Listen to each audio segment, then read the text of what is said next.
18ാം ലോക്സഭയിലേക്ക് നടക്കുന്ന തെരഞ്ഞെടുപ്പ് രാജ്യത്തെ സംബന്ധിച്ച് നിർണായകമാണെന്ന് ജനാധിപത്യ മഹിളാ അസോസിയേഷൻ അഖിലേന്ത്യാ പ്രസിഡന്റ് പി.കെ. ശ്രീമതി ടീച്ചർ പറഞ്ഞു. ഭരണഘടനാ വിരുദ്ധമായ നിയമങ്ങൾ പാസാക്കി അത് ജനങ്ങളുടെ മേൽ അടിച്ചേൽപ്പിക്കുകയാണെന്നും ശ്രീമതി ടീച്ചർ കൂട്ടിച്ചേർത്തു. ഇടതുപക്ഷ വനിതാ സംഘടനകളുടെ നേതൃത്വത്തിൽ കേരളത്തിൽ എമ്പാടും നിയോജക മണ്ഡലം അടിസ്ഥാനത്തിൽ വനിതാ പാർലമെന്റുകൾ സംഘടിപ്പിച്ചിരിക്കുകയാണ്. ഇപ്പോൾ നമുക്കൊപ്പം അഖിലേന്ത്യാ ജനാധിപത്യ മഹിളാ അസോസിയേഷന്റെ അഖിലേന്ത്യാ പ്രസിഡന്റ് പി.കെ. ശ്രീമതി ടീച്ചർ ചേരുകയാണ്. എന്താണ് വനിതകൾക്ക് മുമ്പിൽ ഈ പാർലമെന്റ് തെരഞ്ഞെടുപ്പിൽ ഉയർത്തുന്ന രാഷ്ട്രീയം? വനിതകൾക്ക് മുന്നിൽ നരേന്ദ്രമോദി സർക്കാർ ഉയർത്തിയിട്ടുള്ള വാഗ്ദാനങ്ങൾ ഒന്നും തന്നെ പാലിക്കപ്പെട്ടിട്ടില്ല എന്നുള്ളത് ഒരു യാഥാർത്ഥ്യം മാത്രമാണ്.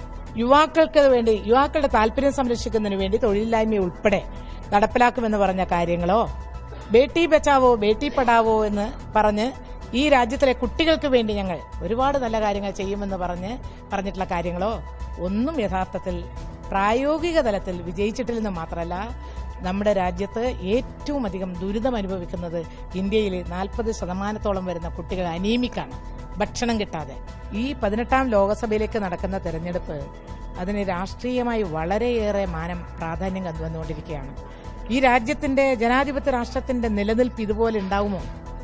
പൗരത്വം നിഷേധിക്കപ്പെടുന്ന ഒരു സാഹചര്യത്തിലേക്ക് നമ്മുടെ രാജ്യത്തെ തള്ളിവീഴ്ത്തിക്കൊണ്ടിരിക്കുന്ന ഒരു സമീപനം, നിയമം നിർമ്മിച്ച് ആ നിയമം ഭരണഘടനയ്ക്ക് വിധേയമല്ല, ഭരണഘടനാ വിരുദ്ധമായിട്ട്, ജനാധിപത്യ വിരുദ്ധമായിട്ട് നിയമം നിർമ്മിക്കുക, അത് അടിച്ചേൽപ്പിക്കുക എന്നിങ്ങനെയുള്ള കാര്യങ്ങളാണ് ഇപ്പോൾ ചെയ്തുകൊണ്ടിരിക്കുന്നത്. ഒരു പ്രധാനപ്പെട്ട രാഷ്ട്രീയമായ പ്രാധാന്യമുള്ള തെരഞ്ഞെടുപ്പാണ്. അതുകൊണ്ട് തന്നെ രാജ്യത്തിന്റെ നിലനിൽപ്പും ജനങ്ങളുടെ നിലനിൽപ്പും. ഇനി ഇവിടെ ഇടുക്കി പാർലമെന്റ് മണ്ഡലം പറയാം. ജോയ്സിനെ പോലുള്ള ഇത്രയും മാതൃകാപരമായി പാർലമെന്റിനകത്ത് പ്രവർത്തിക്കുന്ന എംപിമാരെ കാണുക ചുരുക്കമാണ്. ഞാൻ അദ്ദേഹത്തിന്റെ സഹപ്രവർത്തകയാണ്. ഓരോ ദിവസവും കിട്ടാവുന്ന എല്ലാ സന്ദർഭങ്ങളിലും ഗവൺമെന്റിന്റെ പ്രവർത്തനങ്ങളെ നിരീക്ഷിച്ച്, ചോദ്യം ചെയ്ത്, വിമർശിച്ച് പറയേണ്ട കാര്യങ്ങൾ കൃത്യമായി പറയാൻ അദ്ദേഹം കാണിച്ചിട്ടുള്ള പ്രാഗൽഭ്യം ജോയ്സ് ജോർജിനെ ഇതുപോലെ എത്ര പേർക്കുണ്ട്?